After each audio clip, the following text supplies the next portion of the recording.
Yaasni Oromoo baay'ee wantoota nama gaddisiisu baay'ee dabarseeti jira.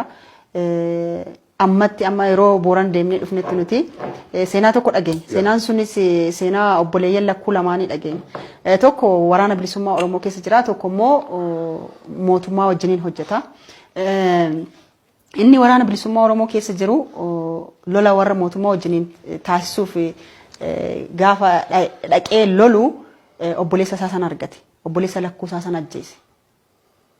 Obboleessa isaa ta'uu hin beekne gaafa obboleessa isaa ta'uu bare immoo dhiiga waan ta'eef sammuu isaa tuqame. Seenaa akkasii dhageenya jira. Seenaan akkasii baay'eetu jira.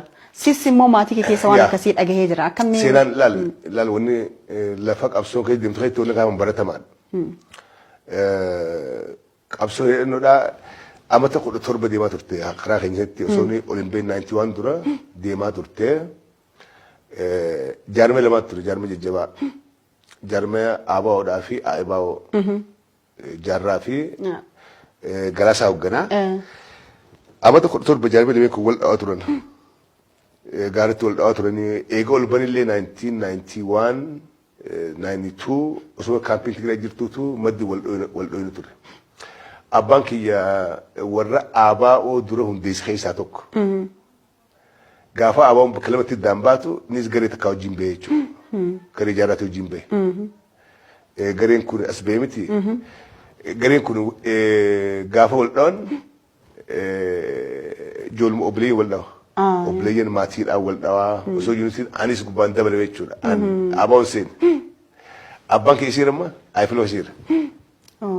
Sigilee inni hoogganaa Ayifilooti ani waraana Abaa'ootiin ta'e jechuudha. Lola bakka takka taanee lola tokko seennee naannoo waliin dhoyin. Garuu qawween achi hadha'u qawween achi dhawee si buuti tan achi dhawee si buuti. Sigalee wanni karaa kun karaa bahaa kanatti hedduu kooman. Ammas Booranumatti ilmi abbaa ajjeesee jira akkasuma. Garaagarummaa akkasii. Hanga yoomiitti tola ajjeesna maaltu fala jettee yaaddame siyaasuma Oromoo kana keessatti maal otoo ta'ee wayya. Amma gaa rakkinni reefuun tana wanni common ground irra walii galu bakka irratti wal dhoyin qabaachuu qabnes wanni siin jiru gaasan amma kaayyoo takkaaf ban Oromoodhaaf baanii jedhanii miti. Oromoodhaaf banii warri Oromoo balleessu deemu kaampiin isaanii asumatti jirti amma Oromoo lamaan wal dhawa warri kun ammoo taa'ee eeggatee gaafa isaan wal fixanii wal laaffisan dhaqee isaan hunda marsee qabu ture. Kuni rakkina illiitiin teenya qabdu warri baranne isiin deemna jiru warri isin hoogganna jirutu rakkina kana uummata gaffii malee uummanni obboleen addabanii wal dha'uun maaltu biti. Illiitii siyaasaa hooggantu sabti silaa sammuu uummata keenyaa kiliir godhee isin Oromoodhaa kaayyoo takkaaf qabsooyina biyya takkaaf qabsooyina uummata koo qabsooyina wanni wal dho'inuuf hin jirtuu jee silaa kan uummata san qulqulleessu illiitii deemtuun jechuudha.